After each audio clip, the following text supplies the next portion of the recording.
स्वच्छ मुंबई प्रबोधन अभियान जी योजना होती ती आहे ना प्रशासनाने महानगरपालिकेने आहे ना त्याच्यावर आहे ना एकच ठेकेदार आणलेला आहे, तो पण ग्लोबल टेंडर, आणि एकाच कंपनीला देणार आहे 1200 कोटीचा।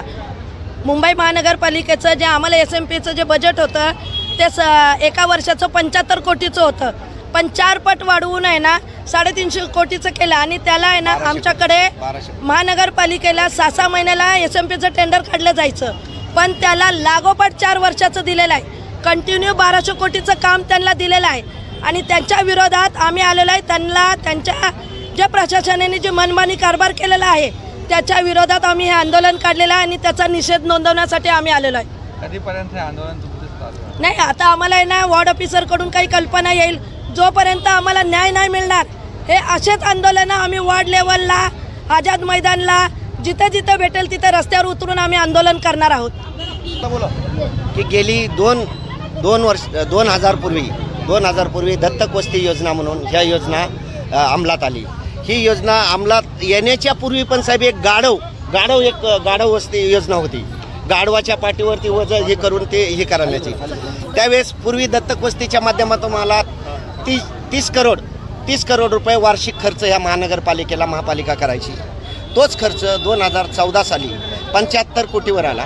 75 कोटीमध्ये वर्षाचा वार्षिक बजेट, आणि आता तोच खर्च महानगरपालिका एक बलाढ्य ग्लोबल टेंडरच्या माध्यमातून 1200 करोडला देते, जेणेकरून आम्ही कुठलाही पैसे न घेता महानगरपालिकेकडून लोकांकडून लोकवर्गणीतून आम्ही लोकांना मानधन दिलं, आणि त्यांनी आम्हाला केवळ सामान खर्च म्हणून आम्हाला 5400 रुपये प्रति युनिट असा खर्च दिला, आणि प्रबोधनाच्या पाठीमागे 600 रुपये प्रति युनिट 600 रुपये असा खर्च दिला। आणि ज्या वेळेस आमच्या गोरगरीब तरुणांच्या हाताला काम मिळेल हा उद्देश डोळ्यासमोर ठेवून आम्ही जो लढतोय आणि काम करतोय, आशावादी आहोत की आम्हाला ते रोजगार मिळेल। अशामध्ये ह्या सरकारने, आता शिंदे सरकारने ग्लोबल टेंडर आणून तेच 1200 करोडला दुसऱ्याच्या मोठ्या लोकांच्या घशात हा काम घालवण्याचं काम महापाप ही महापालिका करते, आणि हे न करता आमच्या सर्व तरुणांना रोजगार मिळावा हीच आमची ह्या माध्यमातून, या मोर्चाच्या माध्यमातून अशी अपेक्षा आहे। आणि हा जो निर्णय आहे हा आपण जरूर शासनापर्यंत पोचवाल अशी अपेक्षा आम्ही आजच्या या मोर्चाच्या माध्यमातून व्यक्त करतो। धन्यवाद।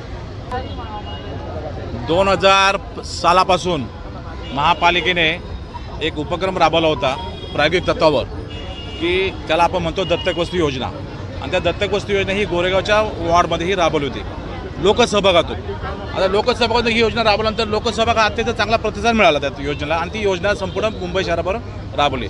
त्यावेळी मुंबई शहरामध्ये 2000 साली जवळजवळ 250 ते 300 संस्था काम करत होत्या, आणि त्याच्यानंतर असं त्याचा प्रसार वाढत जवळजवळ 650 संस्थांनी काम केलं, आणि त्यावेळी 900 रुपये रेटवर, 900 रुपये मानधनावर हे आमचे लोक काम करत होते। त्याच्यानंतर पुढच्या वर्षाला 1200 केलं, 1300, 1500 केलं, 1800 केलं, आणि आता 5400 केलं। तीच योजना ती SMP नावाखाली योजना आणली आणि 5400 केलं। आमचा मुद्दा एकच आहे की जी स्वच्छता आम्ही करत होतो, जी घाण आम्ही साफ करत होतो, कोविडच्या काळामध्ये आम्ही आमच्या जीवाची पर्वा केली नाही, आणि असं हे सगळं असताना जे काम आम्ही करतोय आता तेच काम जे ग्लोबल टेंडरच्या नावाखाली आज ते आणलं जात आहे, तेच काम जर समजा ग्लोबल टेंडरच्या नावाखाली आणलं जाते आणि त्यांना जो 700-800 रुपये काय रेट दिला जातो, आम्हाला 140-180 रुपये रेट आहे। आणि आमचं असं म्हणणं आहे की जर समजा त्यांना 750 रुपये रेट देत आहे, तेच काम तेच हे, मग तुम्ही हा आमच्यावर भेदभाव का करताय?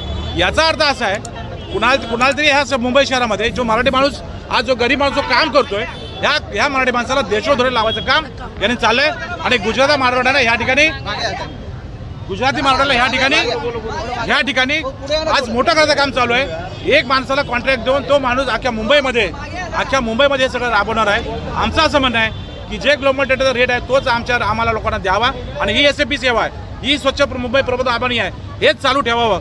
अन्यथा जर समजा प्रशासनाने काही गडबडी घोटाळा केला तर हे जे आम्ही सांगतोय की मुख्यमंत्री सामान्य घरातले आहेत, आणि जर मुख्यमंत्री सामान्य घरातले आहेत तर त्या सामान्य घराचा विचार करा, सामान्य लोकांचा विचार करा। तुम्ही का मारवण्याचा विचार करताय, का मोठ्या लोकांचा विचार करताय? आज हे पोटपाणी भरतायत, कोविडच्या काळामध्ये त्यांनी आमच्या जीवाचं बघितलं नाही की मी मरेल जगेल, आणि अशा परिस्थितीमध्ये काम करत असताना जर समजा सरकार अशा गोष्टी करत असेल तर आम्ही सरकारला धडा शिकवला राहणार नाही। राजस्थानच्या संस्थेला जो राजस्थान आहे त्यांच्या संस्थेला आहे ना ते लोक काम देतात. मग मुंबईचे मतदान काही राजस्थानवाले येऊन देणार आहेत का? मुंबईमध्ये मतदान मागायला तर आमच्याच लोकांकडे येणार ना, आमच्या झोपड्यामध्ये. तेव्हा आम्ही त्यांना दाखवू त्यांचं काय आहे ते. अरे कोविड मधले दिवस साठवा, कोविड मधले दिवस साठवा. नहीं चलेगी, नहीं चलेगी, दादागिरी नहीं चलेगी.